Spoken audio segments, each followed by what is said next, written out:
If you know anyone who's always having sex, or if you are someone who's always having sex, like it's a sport, like it's air, like your excuse is like sex is like food, you need it to survive, let me just let you know that you're feeding an entity. I know that society has made a particular gender believe that they must have so much sex to prove that they are worthy of being that gender. But that was society's way of making sure that you keep that entity fed. There's nothing wrong in liking sex. There's nothing wrong in, enjoying the pleasures of it. But, moderately with sense. But if it is something whereby all you can think of, like, once you finish work, you're thinking, how am I going to get some? Or every weekend, you already have like booty calls lined up every time. You're always looking for how to get some. And in some cases, it's not even from the same person, it's like multiple people. Some you don't even remember their names.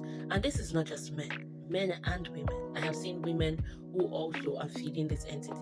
And in some cases, it's not like that's your true nature. It might be that you got involved with the wrong kind of people around you, and you probably have a warlock or someone who has put, a host in you to feed from you.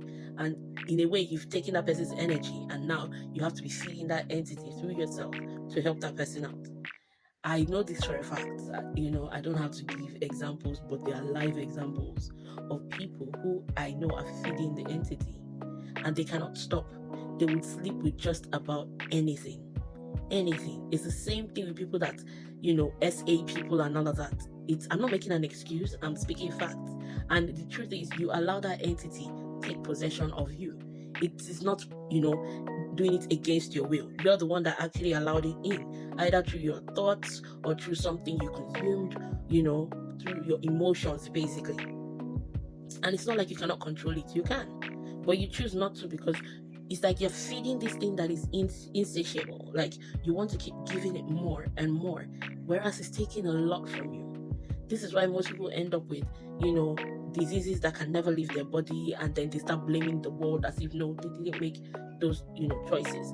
I used to say back in the day, I'm grateful that I never contacted any type of sexually transmitted anything when I was in them streets, but not really like, but in them streets. And I'm grateful, but even when I was very sexually active, I used to tell myself, especially some, one or two times when I was careless and what have you, I'm like, if anything happens to me, I have no one else to blame but myself, because I knowingly risked my life to do certain things. And I'm just grateful that, I got out with a clean build of health and I'm celibate, I'm happy, like, I don't have to worry about what's coming in or going out or whatever. But there's still a lot of people out there that are very sexually active and they're getting it on. And I have nothing against that. Do you? But do you with sense? Because there is an entity that feeds off the sexual energy of other people. And not just that, the more people you have sex with, the more karmic cycles you would have to keep looping, the more ties you would have to break. And it's crazy because you might sleep with someone who has some mad karmic, repercussions, and you have no clue, and then you carry it all because you wanted to, get your back blown out. So I just wanted to put a PSA out there that, if you are currently sexually active and you're getting down and you're doing the do, be mindful of who you're giving your body to. Be mindful of your urges. If you start feeling like you cannot live without it, maybe it's time for you to take a step back and ask yourself, why? Sex isn't food. It's like going to an amusement park or going to the beach. You don't go every day. Or like taking a swim, you don't do it every day. It's not like Michael Phelps wakes up straight to the pool. No, you don't have to do it every day to be good at it or to enjoy the benefits of it. There's so much more to life than always having sex. So if there's anybody around you that, is kind of similar to who I just described, be mindful that person is feeding an entity, and that entity, it don't play. I'm just letting you know it doesn't play. So it's either they find out how to cut themselves off it or understand that they are literally just gunners. And I ain't talking as small.